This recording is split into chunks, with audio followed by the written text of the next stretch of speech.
அடமானத்தில் இருக்கும் தங்க நகையை மீட்டு மார்க்கெட் விலையில் உடனடியாக விற்க சிறந்த வழி பிரைம் கோல்ட் ஹப். தொடர்புக்கு 9845551787. தங்கத்தை மட்டுமல்ல, உங்கள் தன்னம்பிக்கையையும் மீட்டுத் தருகிறோம். No compromise. உங்க சைடுலயும் எங்க சைடுலயும். It's a GT promise. GT Holidays, South India's #1 travel brand. ஆதநேயர்களுக்கு வணக்கம். நேத்துல இருந்து இந்த ஃபிளாஷ் நியூஸ் அப்படிங்கறதுல விஜய் அவர்கள் தொடர்ந்து போய்கிட்டே இருக்காரு. அதுல இருந்து இன்னைக்கு காலையில வரைக்குமே விஜய் பக்கம் பெரிய புள்ளிகள்லாம் நகர ஆரம்பிச்சுட்டாங்க. அடுத்தது விஜய் அவர்களோட முடிவு என்னவா இருக்கும், அவர் எதை நோக்கி போறாரு அப்படிங்கிற அந்த பயணத்தை பத்தியும் நிறைய பேருக்கு நிறைய விதமான கருத்துக்கள் இருக்கு. காலையில ஃபிளாஷ் நியூஸ் நீங்க பாத்தீங்களா? நேத்தே நம்ம சொல்லியிருந்தோம்ல, அவரை நோக்கி படையெடுக்கும் பெரிய புள்ளிகள் அப்படின்ட்டு. அரசியல் நிமிடம் தான் சூடு பிடிக்க போகுது. என்னைக்குமே தேர்தல் களம் கிட்ட நெருங்க பெரிய புள்ளிகள்லாம் இடமாற்றம் அப்படின்றது வழக்கமான ஒன்று தான். ஸோ அதில் செங்கோட்டையன் அவர்கள் இணைஞ்சிருக்காரு. தாவேகா நிர்வாக குழு தலைமை ஒருங்கிணைப்பாளராக அவங்களுக்கு ஒரு பதவியை வழங்கியிருக்காங்க. அது இனிமேட்டு தான் சீராகும் அப்படின்னு எடுத்துக்கலாம். இவ்வளோ நாளாக ரொம்ப யங்ஸ்டர்ஸ், அவங்களுக்கு ஒரு அனுபவம் இல்லை. அவங்க இனி என்ன பண்ணுவாங்க, என்ன சொல்லுவாங்கல்ல, கண்ணை கட்டி காட்டில் விட்ட மாதிரி பயணிச்சுக்கிட்டு இருக்காங்க அப்படிலாம் சொன்னவங்களுக்கு இனி பெரிய ஆட்களோட அனுபவம் கிடைக்கும் பொழுது அது இன்னும் கொஞ்சம் அவங்களுக்கு ஒரு எக்ஸ்ட்ரா ஒரு பூஸ்டப்பாக இருக்கும் அப்படின்னு எடுத்துக்கலாம். விஜய் அவர்கள் மகிழ்ச்சி, அதுலேருந்து ஒரு மாற்று கருத்துமே இல்லை. மற்ற ஆட்கள் கொஞ்சம் பயம் அப்படின்னு தான் நம்ம எடுத்துக்கணும். ஏன்னா விஜய் கூட இருக்கவங்கள நான் சொல்கிறேன். இது அவருக்கு ஒரு பலமான ஒரு விஷயமா தான் விஜய் அவர்களை பொறுத்த வரைக்கும் நம்ம பார்க்கணும். ஏன்னா அவர் ஆரம்பத்திலேருந்து சொல்கிற ஒரே விஷயமா தான், நம்மளை கொள்கையில ஏற்று நம்மளோட பயணிக்கணும்னு வரவங்களுக்கு நம்மளுக்கு கண்டிப்பாக நம்மளோட கதவுகள் திறந்தே இருக்கும், தாராளமாக எல்லாரும் ஜாயின் பண்ணிக்கலாம் அப்படின்னு அவர் என்னைக்கோ ஒரு ஓப்பன் ஸ்டேட்மெண்ட்டாக கொடுத்துட்டாரு. அதை பொறுத்து தான் தொடர்ந்து எல்லாரும் ஒவ்வொருத்தரும் அவரோட இணைய ஆரம்பிச்சாங்க.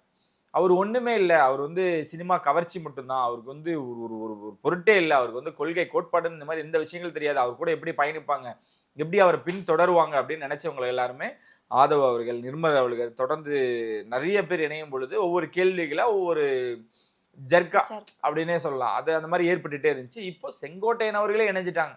செங்கோட்டையன் அவர்கள் யாருன்னு தெரியுமா, அவர் எத்தனை காலத்தோட அரசியல் பயணம் அப்படின்றது தெரியுமா அப்படின்னு பார்க்கும் பொழுது, அவர் ஒரு பெரிய கட்சியில இருந்தாரு. அதுல சில கருத்து வேறுபாடு காரணமாக அதுல இருந்து விலகிறாரு. அதான் சொல்றேன், இங்கெல்லாம் வரும்பொழுது அவருக்கு இன்னும் விஜய்க்கு தான் ரொம்ப பலமா இருக்கும். அவர் ரொம்ப விஜய் அவர்கள் எடுத்ததுமே அதுக்கான ஓகே சொல்லலை. இவர் ஏன் வராரு, எதுக்காக வராங்க, என்ன ரீசனுக்காக வராங்கன்னு ஒரு விஷயம் இருக்கும்ல. ஸோ அவரு கூட நேற்று 2 மணி நேரம் உட்காந்து பேசியிருக்காங்க.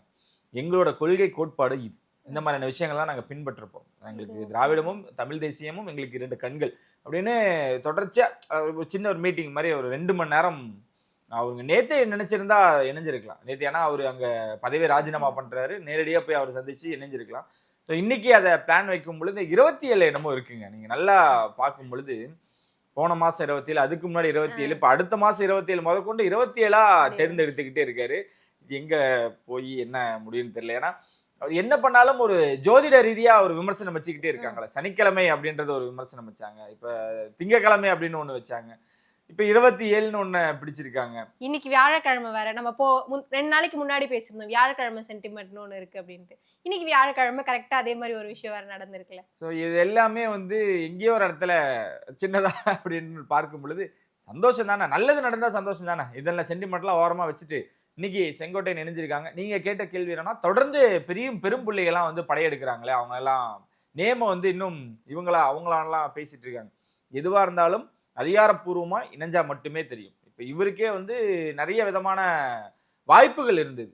அங்கிருந்து நம்ம வெளியே வரும் பொழுது நிறைய பேர் நம்ம வரவேற்க காத்திருப்போம். IPL 7 எடுக்கிறதாங்க இதெல்லாம், வேறு எதுவுமே இல்லை. நீங்க அப்படி எடுத்துக்கங்க, இதை ரொம்ப சீரியஸெல்லாம் நம்ம பேசலாம். IPL என்ன நடக்கும், இப்போ மினி ஆக்ஷன் நடக்குது. இப்போ CSKலேயே ஜடேஜாவை ரிலீஸ் பண்ணிட்டாங்களே, ஜடேஜா எப்படி ரிலீஸ் பண்ணலாம் அப்படின்னு நம்மளுக்கு ஒரு கோபம் வருது இல்லை. அந்த மாதிரி இப்போ IPL மினி ஆக்ஷன் மாதிரி ஒன்று நடக்க போகுது. அதாவது எலெக்ஷனோட ஆக்ஷன் ஒன்று நடக்க போகுது.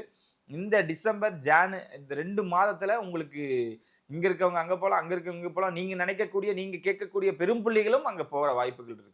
விஜய் அவர்களை ஒண்ணுமே இல்லை, இவங்க இந்த யங்ஸ்டர்ஸோட பயணிக்கிறாரு அப்படின்னு சொன்னவங்களுக்கு அனுபவமிக்க தலைவர்களையும் கட்சியை பற்றி, அதாவது அரசியலை பற்றி புரிதல் உள்ள ஆட்களையுமே வச்சிருக்காரு அப்படின்றத இந்த டிசம்பரும் ஜனவரியும் உங்களுக்கு காட்டும். நீங்க என்ன கேள்வி மறைமுகமாக நம்ம நிறைய விஷயங்களை எதிர்பார்ப்போம்ல, நம்மளோட ஆஃப் ஸ்கிரீன்ல இவர் போறாருங்களா, ஐயோ அவரே போறாரா அப்படின்னு நம்ம 2-3 பேர்களை சொல்றோம்ல. வாய்ப்புகள் இருந்துச்சு அப்படின்னா விஜய்க்கு ரொம்ப பலம் தான். இனி பலமான ஒரு கட்சியா தாவேகா இருக்க போகுதுன்னு என்ற ஒரு மாற்று கருத்துமே இல்லை. நீங்க சொன்ன மாதிரி என்னதான் பலமான கட்சியா இருந்தாலும் அவங்கள தொடர்ந்து நிறைய விமர்சனங்களும் வருது. ஏன்னா ஏற்கனவே பவுன்சர்ஸ் அப்படின்னாலே தாவேகா அப்படின்னுவாங்க. ஏன்னா அவ்வளவு பிரச்சனைகள் வந்திருக்கு பவுன்சர்ஸால. கடைசியா அந்த மாநாடு 2வது மாநாடுல கூட ஒரு பையனை புடிச்சு தள்ளி விட்டாங்க, நிறைய வீடியோஸ்லாம் வந்திருந்தது. அதை தொடர்ந்து இன்னைக்கு காலையில கூட இந்த பிரஸ் பீப்புள்ஸ் யாரையோ புடிச்சு தள்ளி விட்டதாகவும் ரத்தம் வந்ததா கூட அங்க இருந்தவங்க எல்லாம் சேர்ந்து மன்னிப்பு கேட்கணும் அப்படின்னு ஆதவ் அர்ஜுனா கிட்ட பேசியிருக்காங்க. அந்த வீடியோ அடுத்தது வைரலாக ஆரம்பிச்சிருச்சு. இது முதல்ல அதாவது மக்களோடயே வந்து ஒரு டிஸ்டன்ஸை வைக்கிற ஒரு இது. அதாவது அவங்களுக்கு 2 பேத்துக்கூட அந்த இடைவேளையை அதிகப்படுத்துறது இந்த பவுன்சஸ் தான். அது வந்து பிரச்சனையே ஆயிடுச்சு. ஏன்னா அந்த மாநாட்டில் நடக்கும் பொழுது ஒரு தம்பி தூர வீசி போடுறது, அதுல நான் தான் அப்படின்னு ஒரு பிரச்சனை வந்ததுன்னு இருக்கட்டும். விஜய் ரொம்ப ஸ்ட்ரிக்டா சொன்னார். ஏன்னா அவங்க வந்து ஒரு நிர்வாகமே வச்சிருக்காங்க. அந்த பவுன்சஸ் டீம் இருக்காங்களா, அவங்க வந்து துபாயோ எங்கேயோ வந்து அவங்கள ஹையர் பண்ணியிருக்காங்க. கேரளால இருந்து கூட அவங்களோட டீம்ல இருக்கக்கூடிய ஆட்கள்லாம் இருக்காங்க. அவங்களுக்கு ஆட்கள் 10 இல்லைன்னா தமிழ்நாட்டுல இருந்து அவங்க அழைச்சிப்பாங்க. தமிழ்நாட்டில் இருக்கக்கூடிய நம்ம பவுன்சஸ் டீம் 2-3 டீம்லாம் இருக்காங்க. நம்மளுக்கு தெரிஞ்ச நிறைய பேர் இருக்காங்க. நம்மளுக்கு ரொம்ப நெருங்கியமான டீம்லாம் வந்து விஜயோடய இன்ன வரைக்கும் பயணிச்சுக்கிட்டு தான் இருக்காங்க. ஸோ இங்க எங்க தப்பு நடக்குது அப்படின்ற பட்சத்துல பாத்தீங்கன்னா பவுன்சஸா அப்படின்னு இப்போ முதல்ல ஒரு கேள்வி வருது. விஜய் கூட இருக்கவங்க பக்கா பவுன்சஸ், அதுல இருந்து ஒரு மாற்று கருத்துமே இல்லை. விஜய் சொன்னதுக்கு அப்புறம் இந்த வேன்ல பாத்தீங்கன்னா 3 பேர் நின்றுட்டு இருப்பாங்க. அவங்க தான் அந்த டீமை லீட் பண்ணி கொண்டு போறவங்க. ஸோ அவங்க 3 பேரும் தான் தலைமையேற்று அந்த வேலைகளை செஞ்சுக்கிட்டு இருக்காங்க. இன்ன வரைக்கும் விஜய் கூடவே வச்சிருக்காரு அவரு. அவங்களுக்கு எவ்வளவு பெரிய ஈவெண்ட்லாம் இருக்கு அவங்களுக்கு. விஜய்கிட்ட இருந்து ஒரு அழைப்பு வந்துருச்சுன்னு, ஏன்னா நான் தமிழ்நாடு சிஎம்ங்க, அவர் அழைச்சா, அதாவது வருங்காலத்துல அவர் அழைச்சா அப்படின்னா கண்டிப்பா அவங்க வந்தானே ஆகணும். இப்போ அரசியல் மாற்றத்துக்காக ஓடிட்டு இருக்கக்கூடியவருக்கு நாங்கள் அக்ரிமெண்ட்டோட அவங்க வேலை செஞ்சுக்கிட்டு இருக்காங்க. அவங்க ஆட்கள் குறைச்சிட்டாங்க. எங்க குறைச்சாங்கன்னா இந்த பவுன்சஸ் பிரச்சனை வந்துச்சுல, அதனால அவங்க ஆட்கள்லாம் குறைச்சிட்டாங்க. கிட்டத்தட்ட எப்படின்னா இப்போ ஒரு அலுவலகம் இருந்துச்சு அப்படின்னா கேட்டு ரிசப்ஷன் இவ்வளவுதான் தாண்டி தான் வந்து அந்த உள்ள ஆஃபீஸ்குள்ளாரே வர முடியும். ஒரு மேனேஜர் இருக்காரு, சிஓ இருக்காருன்னா அவர்கிட்ட வர முடியும். இவங்க அந்த சிஓட பவுன்சரா இருக்காங்க. அதுக்கு வெளியே வரைக்கும் இவங்க இன்வால்வ் ஆக மாட்டாங்க. ஏன்னா வெளியே வரைக்கும் மக்கள் வரதுக்கு வாய்ப்புகள் இருக்கு. எந்த இடத்துலையுமே தவறு ஏற்படக்கூடாதுன்னு விஜய் அவர்கள் சொல்லிட்டாங்க.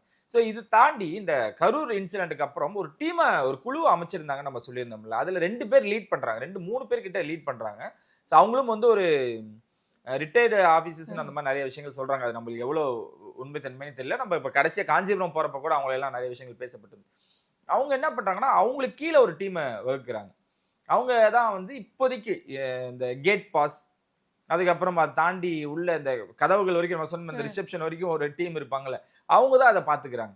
நம்ம ஆட்கள் என்ன பண்றாங்கன்னா, மீடியா ஆட்கள் எதுக்கு அவங்க கூப்பிடுறாங்க, இந்த மாதிரியான ஒரு விஷயம் நடந்திருக்கு, நீங்க வாங்க கவர் பண்ணுங்க, இதை மக்கள்கிட்ட கொண்டு போறது ஒரு முக்கியமான ஒரு இதா நம்ம ஊடகம் எப்பவுமே இருந்துகிட்டே இருக்கு. நீங்க எப்படி எங்களையே ஸ்டிக் பண்ண முடியும்? தலைமையே விட்டுறாரு. விஜய் அவர்களே என்ன சொல்லுவாருன்னா, வரட்டும் மீடியாக்காரங்களால நம்மளுக்கு என்ன, அவங்க தான் நம்மளை இவ்வளவு தூரம் கொண்டு போயிருக்காங்க. டெய்லியும் நீங்க அவர் கட்சி தொடங்கினதுல இன்ன வரைக்கும் எல்லா மீடியாக்களும் ஏன் நம்ம அதை பத்தி பேசிட்டு இருக்கோம்? ஒரு வகையில அது சப்போர்ட்டான்னு எடுத்தாலுமே கூட தாவேக்கான ஒரு கட்சி இருக்கு, அது இயங்கிட்டே இருக்குன்ற நம்ம தான் வெளியே கொண்டு போயிட்டு இருக்கோம். கரூர் சம்பவமா இருக்கட்டும், அதுதான் இன்னைக்கு அவர் வந்து எல்லாருமே நம்ம தப்பு சொல்ல முடியாதுன்னு வச்சுக்கோங்க. நம்மளுக்கு தெரிஞ்ச பவுன்சஸ்ல நம்ம மதுரை மாநாட்டுக்கு போறப்பலாம் ஒருத்தர் ரொம்ப நல்லா பேசினார். தம்பி என்ன நடக்க போகுதுன்னு தெரியல, நாங்களே வந்து என்ன பண்றதுன்னு தெரியாம அங்கிட்டு இங்கிட்டு சுத்திக்கிட்டு இருக்கோம் அப்படிலாம் சொன்னாங்க. சிலர் என்ன பண்ணுவாங்கன்னா அங்க ஒரு ஈகோ பாக்குறது, அது வந்து விஜய்க்கு தான் கெட்ட பேருன்றது அவங்களுக்கு தெரிய மாட்டேங்குது. இன்னைக்கு இப்ப ஆதவே வந்து அதை கிளியர் பண்ணி விட்டுருக்காரு. இனி இந்த மாதிரி நடக்காதுன்னு மீண்டும் சொல்லுவாங்க. இனி இந்த சொல்றேன், இந்த சின்ன சின்ன தவறுகள் இருக்குல்ல, சரி செஞ்சுக்கிட்டு வந்துகிட்டு இருக்கிறதா அவங்க. இன்னைக்கு நடந்த இன்சிடென்ட்டும் அவங்களுக்கு அவங்களோட பார்வைக்கு இன்னைக்கு போயிருக்கு அப்படின்ற பட்சத்துல இதை இன்னமும் முன்னெடுத்து அதிகமான முன்னெடுப்பா ஏற்பாடுகளோட நடக்கும் அப்படின்றல நினைக்கிறேன். ஆனா இன்னைக்கு இது கண்டிப்பா இதுக்கும் விஜய் அப்செட் ஆவார். ஏன்டா என்னதான் உங்களுக்கு பிரச்சனை அப்படின்னு ஒண்ணு வரும்ல. ஏன்னா உள்ள ஒரு நல்ல விஷயம் நடந்துகிட்டு இருக்கு. அதெல்லாம் வெளியே போகும்பொழுது அவர் பார்க்கும்பொழுது என்ன, அவர் தான் மொபைல் அதிகமா, மீன்ஸ் சமூக வலைத்தளங்கள் அதிகமா பார்க்கக்கூடியதா விஜய் அவர்கள்.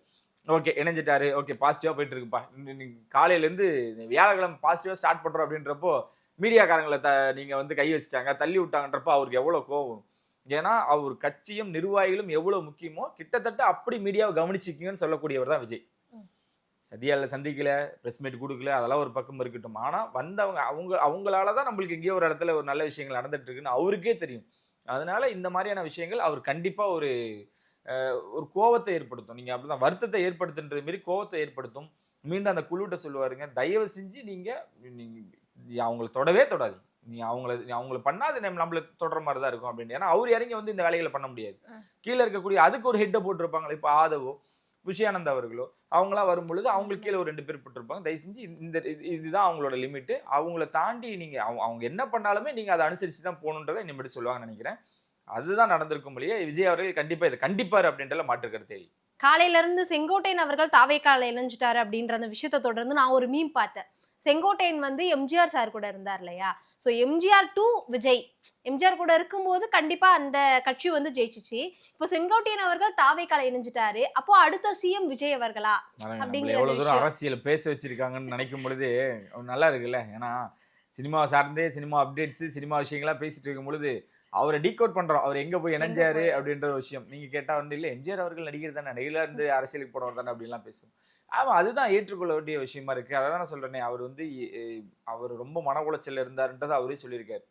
ஏன்னா இத்தனை வருஷமா நம்ம சொந்த வீடு, அந்த வீட்டை விட்டு நம்மளை ஒருத்தங்க வேணா வெளியே போன்னு சொல்லும் பொழுது எவ்வளவு மன வருத்தத்தில் இருப்போம்.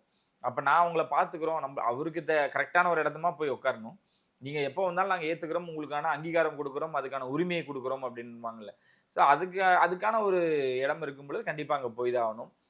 அப்படி ஒன்று நடந்தா சந்தோஷம் தான். எம்ஜிஆரோட கம்பேர் பண்றது இப்ப நடக்கல. ஏன்னா விஜய் அவர்கள் ஒரு மேடையில சொல்லியிருப்பாரு, எம்ஜிஆர் அவர்கள் இருக்கும் பொழுது யாரா ஒருத்தர் போய் ஒருத்தவங்களுக்கு இல்லாதவங்களுக்கு பண்ணாலுமே கூட எம்ஜிஆர் தானே நீங்க நல்லா இருங்க அப்படின்ற மாதிரியான விஷயங்கள் சொல்லுவாங்களாம். ஸோ அந்த மாதிரி நம்ம பசங்க நல்லது நடக்கணும், அது நம்ம பசங்க தான் பண்ணதா இருக்கணும், நம்ம அதை தான் பின்பற்றணும் அப்படின்னு அவர் தொடர்ச்சியா சொல்லக்கூடிய விஷயங்கள் தான். அதை தான் அவங்களும் பண்ணிட்டு இருக்காங்க. இதுல இன்னொரு கேள்வி என்னன்னா, இப்ப இவ்வளவு பாசிட்டிவா பேசிட்டோம்ல, பொறுப்புன்னு ஒண்ணு வழங்குறாங்கல்ல. இன்னைக்கு வந்து அவருக்கு மிகப்பெரிய ஒரு பொறுப்பு கொடுத்துருக்காங்க. இந்த மாதிரி நீங்க சொல்லக்கூடிய பெரும் புள்ளிகள் எல்லாம் வந்தாங்க அப்படின்னா என்ன பொறுப்புகள் கொடுப்பாங்க? எல்லாருக்குமே தலைமைன்னு கொடுத்தாங்க அப்படின்னா ஸோ அங்க இருக்கக்கூடிய ஆட்களுக்கு என்ன ஒரு இதுன்னு இருக்குல்ல. விஜய்க்கு நீ அங்கதான் கொஞ்சம் நெருக்கடிகள் இருக்கும். ஓகே, இப்ப நம்ம ஆல்ரெடி வந்து ஏபிசிடியா ஒரு 4 பேர்த்த நம்ம வச்சிருக்கோம். இனி வரவங்களுக்கு ஈ தான் நம்ம கொடுக்கணும். ஆனா வரவங்க பெரிய ஆட்கள் அப்படின்றப்ப பெரிய பொறுப்பு கொடுக்கும் பொழுது அவங்களுக்கு பி கொடுக்கணும். அப்ப ஆல்ரெடி பிசிடியில இருக்கவங்க வந்து கொஞ்சம் அதை அனுசரிச்சு அவங்களோட ஒத்துழைப்போட தான் போகணும். இங்க இருக்கவங்க கொஞ்சம் அவங்களுக்குள்ளார ஒரு விஷயங்கள் ஏற்படாம பாத்துக்கணும்ல. அங்கதான் ரொம்ப பெரிய ஒரு ஸ்ட்ரகிள் இருக்க போகுதுன்னு நான் நினைக்கிறேன்.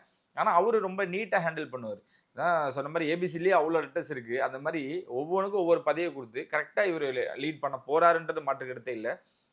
எங்கேயுமே இந்த ஒரு விஷயம் வந்துடக்கூடாது. அவங்களுக்குள்ள இந்த ஈகோ கிளாஷ் ஆல்ரெடி இந்த உட்கட்சி பூசல்ன்றது வந்து நம்ம ரொம்ப நாட்கள் முன்னாடி சொல்லியிருந்தோம்.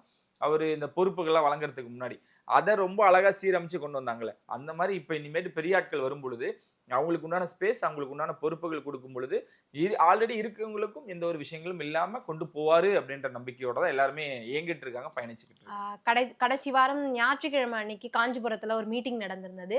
அதோட அனௌன்ஸ்மெண்ட்டே சனிக்கிழமை போலதான் வந்திருந்ததுன்னு நினைக்கிறேன். அதனால இந்த வீக்கெண்டுமே வந்து இந்த மாதிரி மக்களையோ இல்ல கட்சி நிர்வாகிகளையோ மீட் பண்ற மாதிரியான விஷயங்கள் எதாவது நடக்குமா? அதுக்கான அப்டேட்ஸ் ஏதாவது வருமா? தெளிவா இருக்காருங்க. இனி வந்து அதான் சொன்னேன், நீ அந்த கொங்கு மண்டலம் நம்ம ஊர் சைட்ல எல்லாம் வந்து இந்த ஈரோடையே புடிச்சிட்டாரு. அதாவது செங்கோட்டையன் அவர்களை இது பண்ணும் பொழுது இனி அவங்களுக்கு உண்டான இடம்னு ஒன்று இருக்குல்ல, என்ன இடம், என்ன இடத்துல சந்திக்கணும், எப்படி சந்திக்கணும், என்ன பேசணும்னு ஒன்று விஷயம் இருக்கும்ல.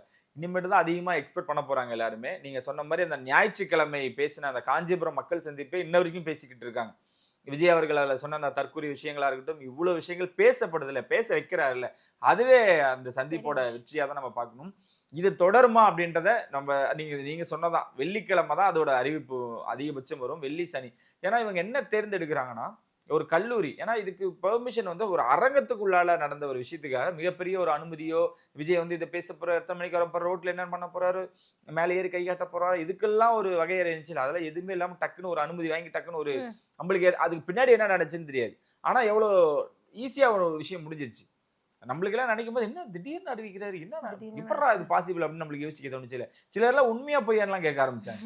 அந்த மாதிரி கல்லூரி அரங்கமோ இல்ல வந்து ஒரு தனியார் மண்டபத்தோட அரங்கமோ கிடைச்சுன்னா நீட்டா வந்துட்டு நீட்டா போலாம். ஏன்னா 2000 பேர் தான் அனுமதி அப்படின்றப்போ அங்க இருக்கிறவங்களுக்கு வந்து கடைசி நேரத்துல சொன்னோம்னா அவங்க மட்டும் தான் வருவாங்க. அதனாலதான் அந்த இறுதியா அறிவிச்சிருப்பாங்கன்னு நினைக்கிறேன். இப்போ ஞாயிற்றுக்கிழமை நாளைக்கு ஒரு ஈவென்ட் நடக்குதுன்னு இன்னைக்கு பாதிப்பதுக்கு தான் தெரியும். அது அந்த QR கோடை வச்சுட்டு தான் இருக்கவங்க மட்டும் தான் வரணும் அப்படின்ட்டா அங்கேயும் முடிஞ்சிருச்சு இல்ல. இந்த மாதிரியான விஷயங்கள் இருக்க வாய்ப்புகள் இருக்கு. இந்த வாரம் ஞாயிற்றுக்கிழமை எங்க நீங்க கேட்கலாம். அதுக்கு இன்னும் அவங்களுக்கே வந்து இப்ப இந்த சந்தோஷத்துல இருக்காங்கல்ல, விட்டுருங்க. நாளைக்கு நாளானைக்கு அவங்கள அறிவிக்கும் பொழுது நம்மளுக்கு தெரியும். ஆனா பாண்டிச்சேரி கிட்டத்தட்ட போறது உறுதியா இருக்கு அப்படின்னு மட்டும் நம்மளுக்கு தெரியும். அங்க ஒரு திருவிழா இருக்கு. இங்க இருந்து இங்க வரைக்கும் நாங்க வந்து டிராவல்ல இருப்போம். அதாவது நாங்க ரோட் ஷோ மாதிரி பிளான் பண்றோம். 2 இடங்கள்ல நாங்க நின்று பரப்புரை பிரச்சாரம் விஜய் அவர்கள் மேற்கொள்ள போறாரு அப்படின்ற ஒரு விஷயம் இருக்குல்ல. ஆனா நம்ம நேத்து வரைக்கும் பாண்டிச்சேரியில பாசிட்டிவா தான் இருந்தது. நேத்து அந்த அறிவிப்புக்கு அப்புறம் என்ன சொல்றாங்க அப்படின்னா, அங்க இருக்கக்கூடிய அரசியல் தலைவர்கள்லாம் விஜய் அவர்களை இவ்வளவு நாள் நண்பர்களா நம்ம பார்த்துட்டு இருந்தோம், விஷயங்கள் நினைச்சு. ஆனா வேற மாதிரியான ஒரு அரசியல் டைப் இருக்கு. இங்க வந்து என்ன அரசியல் பேச போறாரு அப்படின்ற ஒரு விஷயங்களும் இருக்கு. அதை தொடர்ச்சியா அவங்களும் எப்படி தள்ளி போடலாமா இல்ல அவங்க கேட்கிற செய்தியை கொடுத்துடலாமா அப்படின்றதுக்கு 95% ஓகே சொல்லலாம். நிறைய விஷயங்கள் வெளியே வருது. அதிகாரப்பூர்வமா வந்ததுக்கு அப்புறம் அதையும் பேசும்.